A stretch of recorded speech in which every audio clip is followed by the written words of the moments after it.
नमस्कार दोस्तों, उम्मीद है कि आप सब अच्छे होंगे। दोस्तों आज मैं एक बहुत ही इम्पोर्टेंट टॉपिक को ऊपर आपसे बात करने वाला हूँ कि आरएस का जो सिलेबस है ना, उसको किस प्रकार से हम समझे। बहुत सारे स्टूडेंट्स जो नए तैयारी करने वाले होते हैं या फिर जो बैंक को तैयारी करते हैं कुछ समय हो चुका, उनको भी बहुत बड़ा डाउट ये रहता है कि हम जो सिलेबस है ना उसको किस प्रकार से समझे। तो सिलेबस से रिलेटेड जितने भी क्वेश्चन हैं, उनके डाउट्स हैं, सबको मैं आज इस क्लास के अंदर दूर करने का प्रयास करूंगा। पहला आपका जो सिलेबस है वो क्या है, वो आपको मैं पढ़ के बता देता हूँ कि भाई आपका जो हिस्ट्री का जो सिलेबस है ना वो क्या है। देखो ये आपका प्रीलिम्स का सिलेबस है, भारत का इतिहास। स्क्रीन के ऊपर भी ये चीज़ दिखेगी, आप वहाँ पर भी इसको देख सकते हो। प्राचीन और मध्यकालीन भारत की सबसे पहले बात करते हैं। इसमें आपके सिलेबस के अंदर 3 लाइन जो है वो 3 लाइन का जो सिलेबस है। अब ये 3 लाइन के सिलेबस के अंदर कितने टॉपिक आपके लिए आते हैं या इम्पोर्टेंट है उसकी मैं बात करने वाला हूँ। पहली जो लाइन है, प्राचीन एवं मध्यकालीन भारत के इतिहास की प्रमुख विशेषताएं एवं महत्वपूर्ण ऐतिहासिक घटनाएं, ये चीज। दूसरी लाइन है, कला संस्कृति साहित्य एवं स्थापत्य, कला संस्कृति साहित्य एवं स्थापत्य कला, ये लाइन है। तीसरी लाइन है, प्रमुख राजवंश, उनकी प्रशासनिक सामाजिक आर्थिक व्यवस्था, सामाजिक सांस्कृतिक मुद्दे एवं प्रमुख आंदोलन। अब ये सिलेबस अगर कोई भी आरएस की तैयारी करने वाला बच्चा शुरुआत करेगा ना, तो वो समझ ही नहीं पाएगा कि मुझे कौन से टॉपिक पढ़ने और कौन से टॉपिक नहीं पढ़ने। इसलिए मैंने कहा कि सिलेबस की समझ जो है ना वो सबसे इम्पोर्टेंट है, ताकि आपको पता चले कि एक्चुअल में मुझे कौन से टॉपिक से शुरुआत करनी है और कौन से टॉपिक मुझे पढ़ने चाहिए। अच्छा, एक सबसे अच्छी चीज़ आरपीएससी की या फिर आरएस एग्जाम्स की वो ये है कि जो टॉपिक आपके सिलेबस में लिखे हुए हैं ना, उनसे बाहर वो कभी क्वेश्चंस नहीं पूछता, सिलेबस के अंदर ही क्वेश्चंस बनते हैं, ये चीज़। तो ये तो है आपका प्रीलिम्स का प्राचीन और मध्यकालीन भारत का इतिहास। मेंस का जो है उसमें 2 लाइनें हैं, भारतीय धरोहर, सिंधु सभ्यता से लेकर ब्रिटिश काल तक भारत की ललित कलाएं, प्रदर्शन कलाएं, वास्तु परंपरा एवं साहित्य, ठीक है। दूसरी लाइन है, प्राचीन एवं मध्यकालीन भारत के धार्मिक आंदोलन एवं धर्म एवं दर्शन। अब इन दोनों लाइन के अंदर कितने टॉपिक है, कौन कौन से टॉपिक आपके आते हैं, वो मैं बात करने वाला हूँ। सिलेबस को समझना को क्या, ये है हमारा क्वेश्चंस की बेस, सिलेबस को समझना कैसे समझे। इसमें हम 2 सब्जेक्ट्स की बात कर रहे हैं, प्राचीन भारत और मध्यकालीन भारत।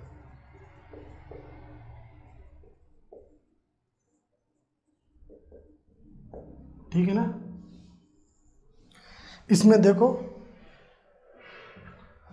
प्राचीन भारत में देखो पाषाण काल जो है ना वो आपके सिलेबस में स्पष्ट रूप से नहीं लिखा हुआ। अगर आप चाहो, ये आपके ऊपर है कि आप एक पाषाण काल के अंदर, पूरा पाषाण काल में मध्यकालीन पाषाण काल की एक अगर बेसिक समझ पाना चाहते हो, रखना चाहते हो, क्योंकि एग्जाम के अंदर इससे रिलेटेड क्वेश्चंस बहुत कम बार पूछे गए होंगे, ठीक है ना।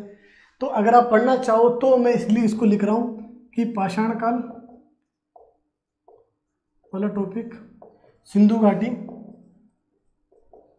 पाषाण काल, और इसी के अंदर ताम्र पाषाण काल, वो सारी चीज़ें आ जाएगी। टॉपिक का हेडिंग लिख रहा हूँ मैं, टॉपिक, वो टॉपिक आप किताब में पढ़ोगे तो आपको पता चल जाएगा, ठीक है ना। पाषाण काल, ये सिंधु सभ्यता,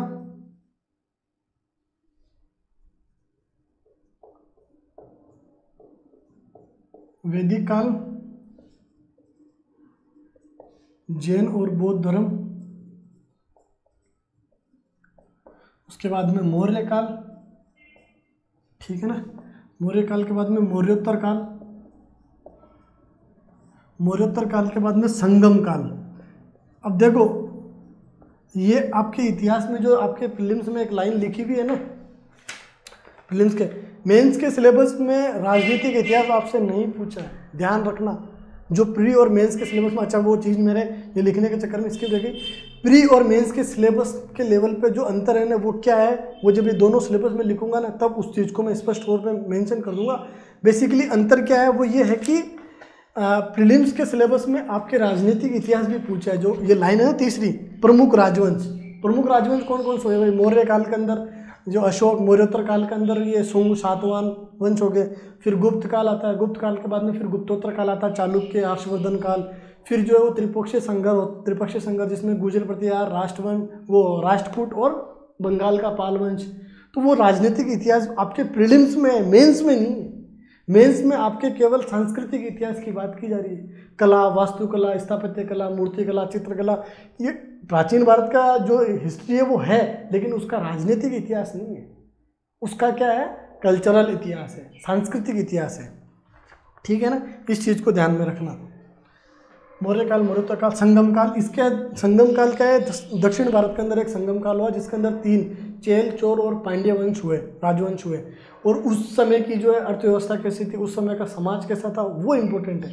प्रीलिम्स के लेवल पे आपके सिलेबस में लिखा हुआ है, लेकिन फिर भी आप कोशिश क्या करिए कि किसी भी काल का जो सांस्कृतिक इतिहास है ना, वो आपको ज़्यादा पढ़ना है। सांस्कृतिक इतिहास में क्या क्या आता है वो चीज़ मैं आपको डिस्क्राइब करूँगा। संगम काल हो गया, उसके बाद में गुप्त काल हो गया,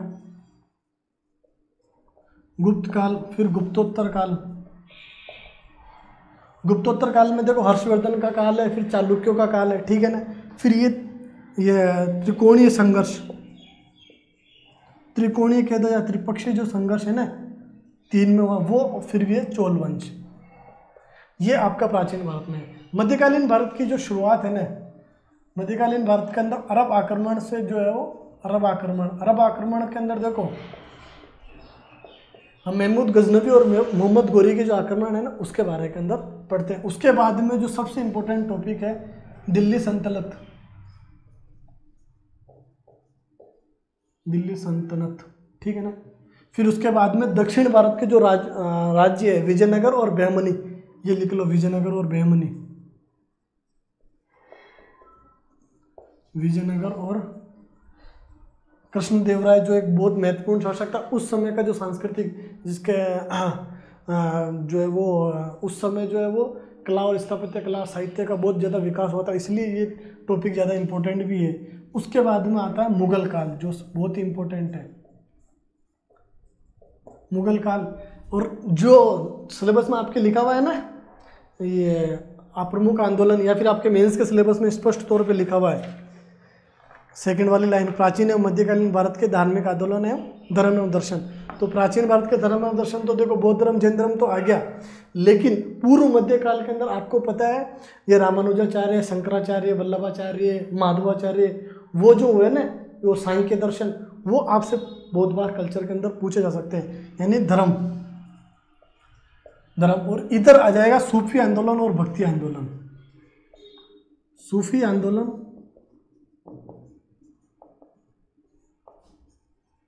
और ये जो टॉपिक है ना, ये शंकराचार्य का जो है वो अद्वैत वेदांत, ये इसका रामानुजाचार्य का विशिष्टाद्वैतवाद, ठीक है ना, अद्वैतवाद, ठीक है ना। तो ये जो है ना पूर्व मध्यकाल में भी आते हैं, मध्यकाल या फिर पूर्व मध्यकाल या फिर प्राचीन काल, आप इसको कहीं पर भी रख सकते हो, क्योंकि हिस्ट्री के बहुत सारे टॉपिक ऐसे हैं जैसे आधुनिक भारत के, वो पॉलिटी में भी आते हैं, हिस्ट्री में भी आते हैं।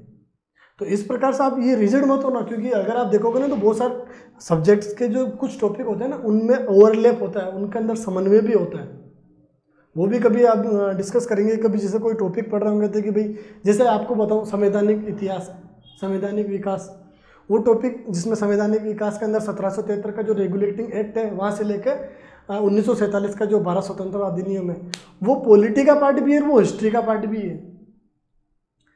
आज़ादी के बाद के अंदर रियासतों का एकीकरण कैसे हुआ, वो हिस्ट्री का पार्ट भी है, वो पॉलिटी का पार्ट भी है ना। इसलिए बहुत सारे टॉपिक जो है वो मिले हुए भी होते हैं। ये आपके प्रीलिम्स और मेंस के लेवल के ऊपर सिलेबस है, ठीक है ना, ये तो आपका सिलेबस में। अब प्रीलिम्स में आपको क्या करना है कि जो प्राचीन और मध्यकालीन भारत है ना, इसका राजनीतिक और प्रशासनिक इतिहास भी पढ़ना। कैसे, जैसे मौर्य काल में अशोक हुए, अशोक राजवंश था, उसके बाद में जैसे मौर्योत्तर काल के अंदर जो शुंग शातवाहन वंश थे उसमें कौन महत्वपूर्ण राजा हुआ, गौतमीपुत्र सातकर्णी इंपॉर्टेंट है। जैसे गुप्त काल में चंद्रगुप्त है, समुद्रगुप्त है, तो उनके जो इंपॉर्टेंट है ना वो तो आपको केवल प्रीलिम्स के लेवल पे पढ़ने हैं। जैसे मुगल काल के अंदर बात आती है तो अकबर हो गया, दिल्ली सल्तनत में औरंगजेब हो गया, फिरोज शाह हो गया, फिरोज शाह तुगलक, ठीक है ना। तो उनका राजनीतिक प्रशासनिक इतिहास भी आपको पढ़ना है प्रीलिम्स में।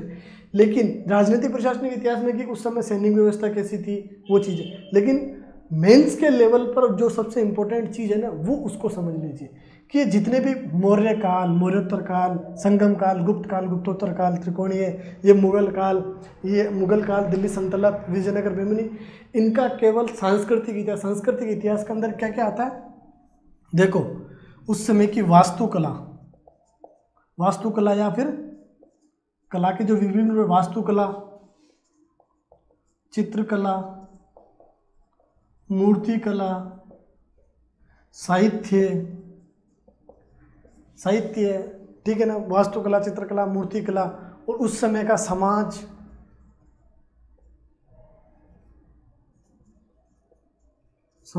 अर्थव्यवस्था की आर्थिक संरचना कैसी थी। जैसे अब आपको उदाहरण दूं, मुगल काल के अंदर वास्तुकला कैसी थी, मुगल काल में चित्रकला कैसी थी, मुगल काल के अंदर मूर्तिकला का कितना विकास हुआ, साहित्य का विकास कितना हुआ, उस समय का समाज कैसा था, उस समय की अर्थव्यवस्था कैसी थी।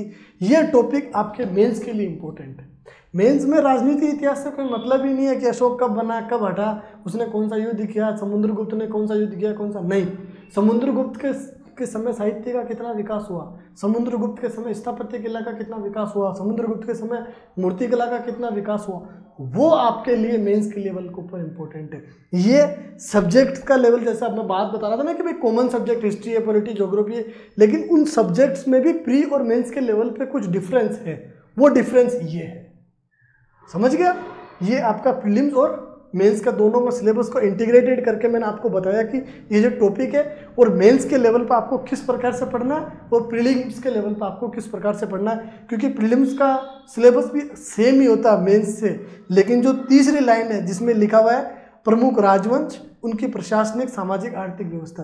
अब प्रमुख राजवंश तो देखो गुप्त काल में भी है, मौर्य काल में भी है, ये दिल्ली सल्तनत में भी है, मुगल काल में भी है, ये मौर्योत्तर काल में, तो ये प्रमुख राजवंश के बारे में आपको पढ़ना है। लेकिन मैं आपको फिर ये कहना चाहूँगा कि राजनीतिक इतिहास के ऊपर आप ज़्यादा फोकस मत करना, बल्कि ये जो सांस्कृतिक जितने भी ये जो टॉपिक है ना, इनके सांस्कृतिक इतिहास के ऊपर आपको ज़्यादा फोकस करना है, ठीक है ना।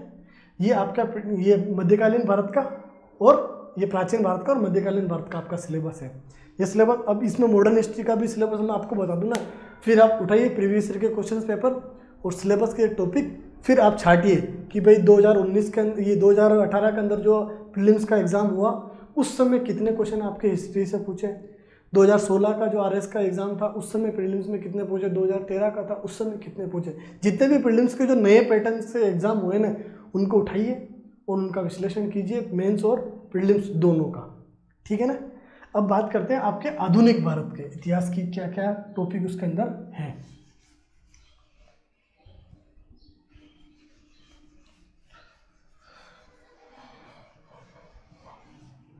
आधुनिक भारत आपका बड़ा टॉपिक है और आपकी हिस्ट्री के लिए सबसे इम्पोर्टेंट टॉपिक भी, आपके इम्पोर्टेंट पार्ट भी आपका आधुनिक भारत ही है।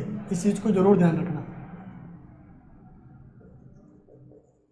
अच्छा, आधुनिक भारत के अलावा विश्व इतिहास भी तो है, वर्ल्ड हिस्ट्री भी तो है, इसको भी इधर आधुनिक भारत हो जाएगा, इधर वर्ल्ड हिस्ट्री हो जाएगा। वर्ल्ड हिस्ट्री तो बिल्कुल छोटा सिलेबस है, उसके अंदर ज़्यादा है नहीं, लेकिन वो क्या है, बीच बीच में उसके टॉपिक है। आपको मैं क्रम से तो बता सकता हूँ, लेकिन मुझे लगता नहीं कि क्योंकि वैसे पूछेंगे क्वेश्चंस, क्योंकि वैसे जितने भी प्रीलिम्स वो मेंस के क्वेश्चंस देखे ना वर्ल्ड हिस्ट्री के, जो सिलेबस में आपके टॉपिक दिए हुए हैं ना, उन्हीं से ही क्वेश्चन पूछे। लेकिन होता क्या है कि बहुत बार हम वर्ल्ड हिस्ट्री जब पढ़ रहे होते हैं ना, तो अब उसमें डायरेक्ट फर्स्ट वर्ल्ड वॉर पर नहीं जा सकते, उससे पिछला जो इतिहास है वो भी हमें पढ़ना पड़ता है ना। तो उसमें वो उस चीज़ों की वो जो है वो सीक्वेंस क्रम से हमें क्या क्या पढ़ना चाहिए वो चीज़ नहीं ले रखी उन्होंने, केवल डायरेक्ट टॉपिक दे रखे, वहाँ आपको सिलेबस को समझने में ज़्यादा प्रॉब्लम भी नहीं आएगी। आधुनिक भारत और आधुनिक विश्व इतिहास है ये, आधुनिक विश्व इतिहास, ठीक है ना। इसमें देखो आपके प्रीलिम्स का सिलेबस क्या है और मेंस का सिलेबस क्या है, वो आपको मैं पढ़ के सुना देता हूँ। प्रीलिम्स के सिलेबस में है आपके आधुनिक भारत के इतिहास के अंदर, आधुनिक भारत का इतिहास 18वीं शताब्दी के मध्य से वर्तमान तक। अब ये वर्तमान तक का कोई इतिहास हमें नहीं पढ़ना है, हमें बेसिकली आज़ादी तक या फिर 1965 तक का जो इतिहास है ना, 1965 तक के इतिहास में देखो आपको क्या पढ़ना है, रियासतों का एकीकरण, राज्यों का पुनर्गठन जो हुआ भाषाई आधार पर, और राज्यों का पुनर्गठन, फिर वो 7वें संविधान संशोधन 1956 के माध्यम से राज्यों का फिर वो पुनर्गठन हुआ, वो चीज़ आपको बेसिकली पढ़नी होती है। और अगर आप पढ़ना चाहो तो जो है वो विनोबा भावे का जो भूदान आंदोलन है वो आप पढ़ सकते हो, उससे आपको फिर आप आगे जाने की आवश्यकता नहीं, उतना ही आपको करना है, ठीक है ना। तो आपका सिलेबस की पहली लाइन है आधुनिक भारत का इतिहास, प्रमुख घटनाएं, व्यक्तित्व एवं मुद्दे, ठीक है। दूसरी लाइन है स्वतंत्रता संघर्ष एवं भारतीय राष्ट्रीय आंदोलन। सबसे बड़ा टॉपिक और सबसे इम्पोर्टेंट टॉपिक है आपके लिए ये। विभिन्न अवस्थाएं, इनमें देश के विभिन्न क्षेत्रों से योगदानकर्ता और उनका योगदान, कि भाई राष्ट्रीय आंदोलन से विभिन्न क्षेत्रों में किन किन ने योगदान किया और वो योगदान करने वाले कौन थे, ठीक है ना, वो चीज़ है।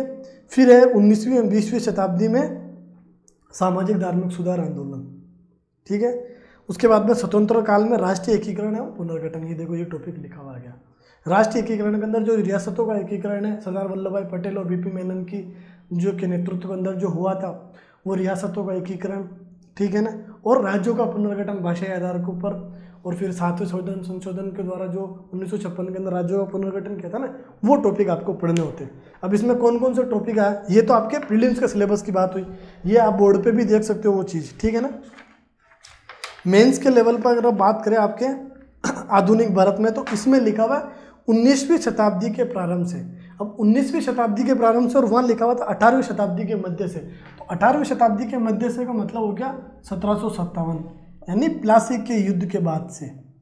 और यह लिखा हुआ 19वीं शताब्दी के प्रारंभ से, यानी 1801 से।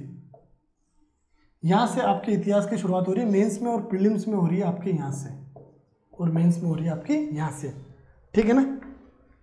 अब देखो प्लासी के युद्ध के बारे में पढ़ने से पहले यूरोपीय कंपनियों का कैसे भारत में प्रवेश हुआ वो टॉपिक आपको पढ़ना जरूरी है, तभी तो आप समझ पाओगे कि भाई जो पुर्तगाली थे, डच थे, डेनिश थे, फ्रांसीसी थे और अंग्रेज कंपनियां थी, इन सब कंपनियों को हराकर अंग्रेज कैसे शक्तिशाली बने, और फिर इन्होंने किस प्रकार से बंगाल पर अधिकार किया, किस प्रकार से इन्होंने मराठों पर अधिकार किया, किस प्रकार से इन्होंने मैसूर पर अधिकार किया, किस प्रकार से इन्होंने पंजाब पर अधिकार किया, ये चीज़ समझ पाओगे। डायरेक्ट आप प्लासी के युद्ध से स्टार्ट नहीं कर सकते हो, अगर आप करना चाहो तो वो कर सकते हो, लेकिन उस चीज़ को अच्छे से समझने के लिए वो टॉपिक पढ़ भी लेना। देखो एक बात मैं आपको एक स्पष्ट तौर पर बताऊं कि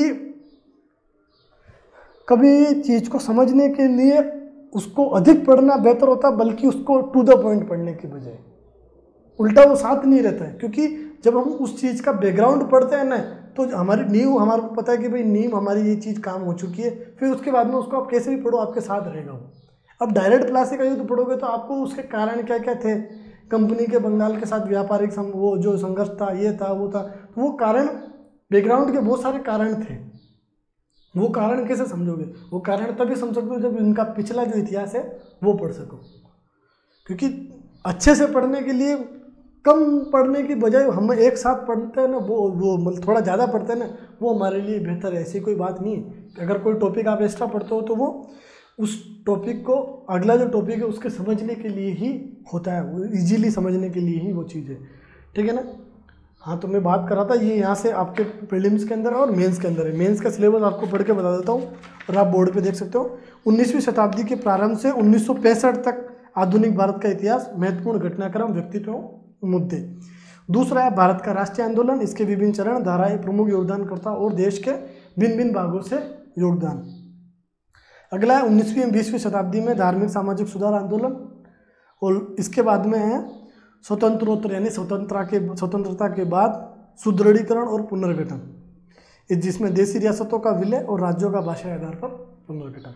ये आपका प्रीलिम्स और मेंस का आधुनिक भारत का सिलेबस है। इसमें कौन कौन से टॉपिक आते हैं वो मैं आपको बता देता हूँ। देखो वैसे टॉपिक आपके प्लासी के युद्ध से कवर हो रहे हैं, लेकिन आपको पढ़ना, जो मैं रिकमेंड करूँगा कि आप जो है वो आधुनिक भारत का ये जो इतिहास है वो इम्पोर्टेंट है। हाँ, चाहे भले आप उसकी रीडिंग करो या थोड़ा समझने के लिए पढ़ो, लेकिन जो यूरोपीय कंपनियों का आगमन, क्योंकि आधुनिक भारत का इतिहास जो है वो यहीं से शुरू होता है, यूरोपीय कंपनियों का आगमन एक, ठीक है। इसके अंदर पुर्तगाली, डच, अंग्रेज, डेनिश वो कंपनी आपको पढ़नी है। दूसरा टॉपिक है आपका ब्रिटिश साम्राज्य विस्तार। यहाँ से आपका जो है वो इतिहास शुरू होता है। ब्रिटिश साम्राज्य विस्तार, कैसे बंगाल पर अधिकार किया, प्लासी का युद्ध, बक्सर का युद्ध, मराठों के साथ संघर्ष, मैसूर के साथ संघर्ष, पंजाब के साथ संघर्ष, अवध पे कैसे अधिकार, वो चीज़ें इसके अंदर आप पढ़ोगे, बंगाल, मैसूर, मराठा, उन पर अधिकार। फिर उसके बाद में इनकी जो है वो प्रशासनिक नीतियाँ, ब्रिटिश प्रशासनिक नीतियाँ, प्रशासनिक नीतियों के अंदर आप पढ़ोगे सहायक संधि प्रणाली, कि किस प्रकार से सहायक संधि प्रणाली अंग्रेजों के लिए फायदेमंद थी और जो ये राज्य थे उनके लिए नुकसानदायक, और कैसे इन्होंने बिना कुछ युद्ध और वो किए ही जो है वो अधिकांश भारतीय राज्यों को अपने अधिकरण के अंदर ले लिया। उसके बाद में डलहौजी की जो है ना विलय एवं विस्तार नीति, राज्य हड़प नीति, वो भी इन प्रशासनिक नीतियों के अंदर आप पढ़ोगे। उसके बाद में आपका टॉपिक है आर्थिक नीतियाँ, आर्थिक नीतियाँ। देखो जगह नहीं है इस वजह से मैं इधर लिख रहा हूँ, बाद में मिटा के इधर कर देंगे। चौथा टॉपिक आर्थिक नीतियों के अंदर स्थायी बंदोबस्त, रजतवाड़ी, महलवाड़ी, धन निष्कासन का सिद्धांत, कृषि का वाणिज्यीकरण कैसे हुआ, वो वाले टॉपिक आप इसके अंदर पढ़ते हो। उसके बाद में इनकी प्रशासनिक नीति, नहीं ये प्रशासनिक नीति के अंदर ये नहीं है, सॉरी, प्रशासनिक नीति ये इनकी साम्राज्यवादी नीति है, सॉरी, साम्राज्यवादी नीति के अंदर सहायक संधि प्रणाली और डलहौजी की विलय विस्तार की नीति। प्रशासनिक नीति जो है ना इनकी, प्रशासनिक नीति के अंदर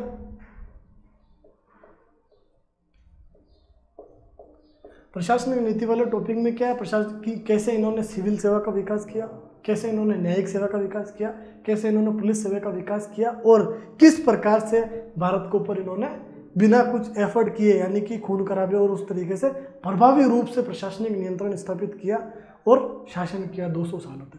इस प्रशासनिक नीतियों के अंदर सिविल सेवा, न्यायिक सेवा और पुलिस सेवा के बारे में आपने पढ़ना है। फिर उसके बाद में शिक्षा नीति, शिक्षा नीति के संबंध में जो विभिन्न आयोग आए हैं, जितने भी कमीशन हुए हैं, उनको आपको इसके अंदर पढ़ना है, ठीक है ना। शिक्षा नीति के बाद में आपका टॉपिक आता है ये किसान आंदोलन और आर्थिक नीति, प्रशासन नीति, शिक्षा का विकास। हाँ ये देखो किसान आंदोलन, किसान विद्रोह, किसान विद्रोह हो गया, जनजातीय विद्रोह हो गया, ठीक है, और 1857 का विद्रोह या फिर 1857 की क्रांति। वीडियो को पॉज करके ये टॉपिक जो है वो आप लिखते जाना, ठीक है ना, ये अभी भविष्य इतिहास के नहीं है। 1857 की क्रांति, इसके बाद में फिर आपके टॉपिक आता है सामाजिक धार्मिक सुधार आंदोलन। इसी क्रम के अंदर आपको पढ़ना है, ध्यान रखना, सामाजिक धार्मिक सुधार आंदोलन, ठीक है ना। इसके बाद में आपका टॉपिक शुरू होता है राष्ट्रीय आंदोलन। अब देखो राष्ट्रीय आंदोलन के अंदर कौन कौन से टॉपिक है वो आपको एक बार मैं बोल के बता देता हूँ। राष्ट्रीय आंदोलन ये आप यहाँ उतार लेते हो, 1857 की क्रांति, 1857 राष्ट्रीय आंदोलन। फिर इसके बाद में राष्ट्रीय आंदोलन अभी टॉपिक में समझा दूंगा इसमें कौन कौन सा है। इसके बाद में रियासतों का एकीकरण यानी एकीकरण वाला टॉपिक जो है, ठीक है ना, और उसके बाद में राज्यों का पुनर्गठन।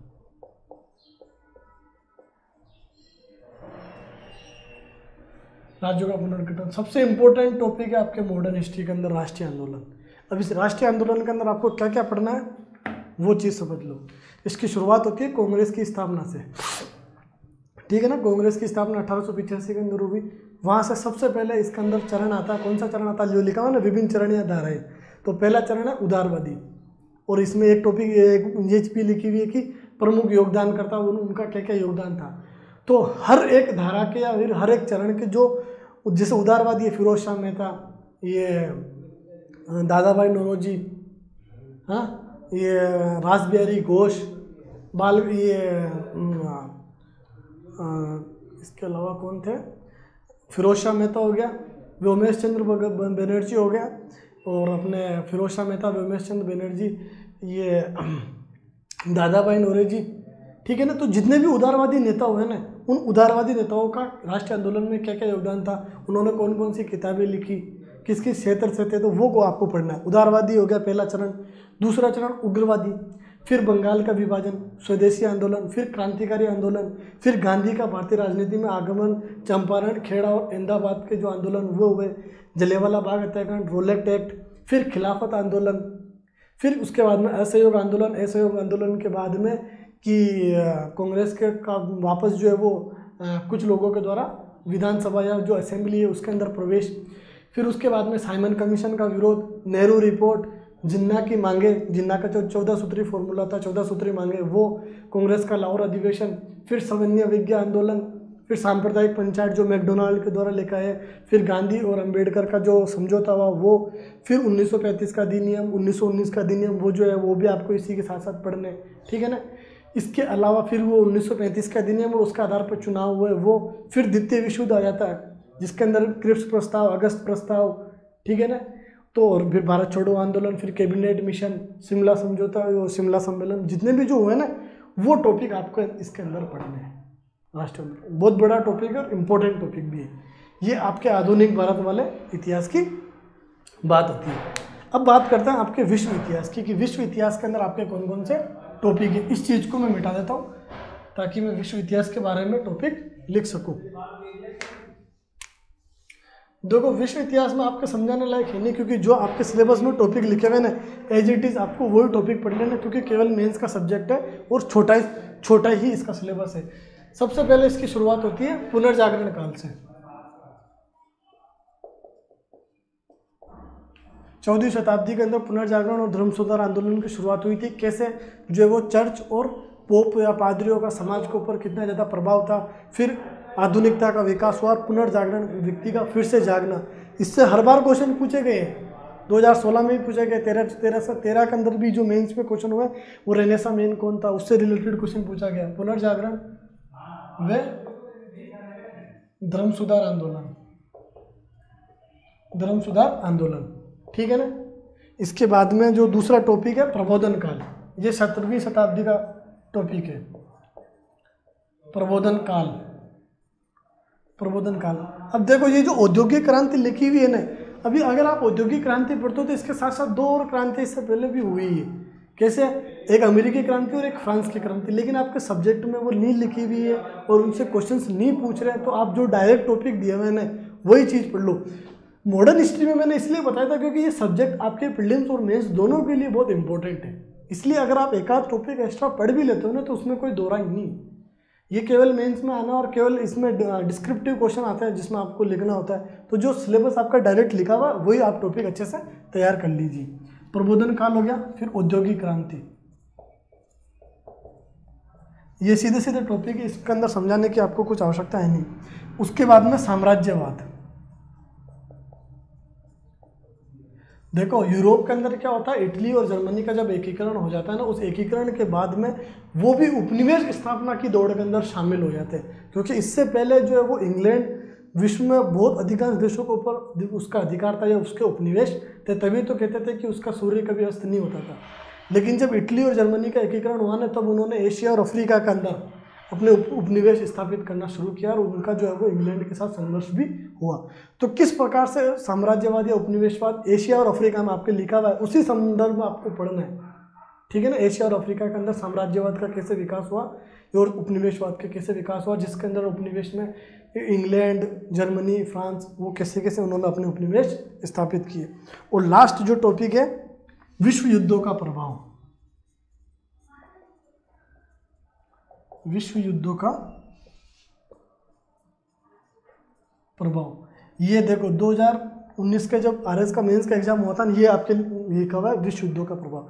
और डायरेक्ट क्वेश्चन क्या पूछा, विश्व युद्ध आपको पता है 2 विश्व युद्ध हुए, प्रथम विश्व युद्ध और द्वितीय विश्व युद्ध। तो द्वितीय विश्व युद्ध अंतर्राष्ट्रीय राजनीति के ऊपर द्वितीय विश्व युद्ध का क्या प्रभाव, टॉपिक सिलेबस में क्या लिखा हुआ, विश्व युद्धों का प्रभाव। यानी फर्स्ट वर्ल्ड वॉर का प्रभाव पड़ा, सेकेंड वर्ल्ड वॉर का क्या प्रभाव पड़ा, आपको ये पढ़ना है और डायरेक्ट क्वेश्चन आ गया। यानी अगर आप आरएस के तैयारी कर रहे हो और उसमें आपकी सिलेबस की अच्छे से समझ है और सिलेबस में जो टॉपिक लिखे हुए हैं वो आप अगर पढ़ के जाते हो ना, तो आपको सिलेक्शन के लिए कोई नहीं रोक सकता है। और उसके साथ साथ केवल आपकी आंसर राइटिंग प्रैक्टिस अच्छे से हो, सिलेबस की अच्छी से समझ, उन सिलेबस के आपको सारे टॉपिक आपने पढ़ रखे और उनके ऊपर आपने सारे टॉपिक के ऊपर एक एक बार अगर आपने आंसर राइटिंग, जैसे विशुद्ध का क्या प्रभाव था, प्रथम विशुद्ध का क्या प्रभाव था, इन ऐसे क्वेश्चन आपने खुद ने सेल्फ बना के ही उसके ऊपर आंसर राइटिंग प्रैक्टिस कर रखी होगी ना, तो आपका मेंस में किसी भी प्रकार से आपको कोई प्रॉब्लम नहीं होगी। तो ये इतिहास का सिलेबस था, पूरा मैंने बता दिया हिस्ट्री का। अब प्री और मेंस के हिस्ट्री के क्वेश्चंस उठाइए, सिलेबस के टॉपिक लिखिए बाकायदा क्रम से और उसका एनालिसिस कीजिए और फाइंड कीजिए कि कौन सा टॉपिक आपके लिए इम्पोर्टेंट है, कौन सा टॉपिक आपके लिए कम इम्पोर्टेंट है। ये अब आपका काम है। पूरी चीज़ें मैंने आपको स्पष्ट तौर पे एक एक चीज़ एनालिसिस करके बता दी कि किस तरीके से उन क्वेश्चंस का एनालिसिस करना है, किस तरीके से उनका एनालिसिस आपको फ़ायदेमंद रहेगा। ठीक है ना। अगर आपको वीडियो पसंद आया हो तो वीडियो को लाइक भी करना और हाँ, चैनल को जाते हुए सब्सक्राइब जरूर करना। और साथ में ये जो इतनी इम्पोर्टेंट इन्फॉर्मेशन है, अगर आपको पसंद आता है तो आपके दोस्तों को ज़रूर शेयर कीजिए, जो नए आरएस की तैयारी करने वाले हैं उनको भी शेयर कीजिए, ताकि सिलेबस से रिलेटेड जो उनका कन्फ्यूजन है ना, वो दूर हो सके। Thank you friends.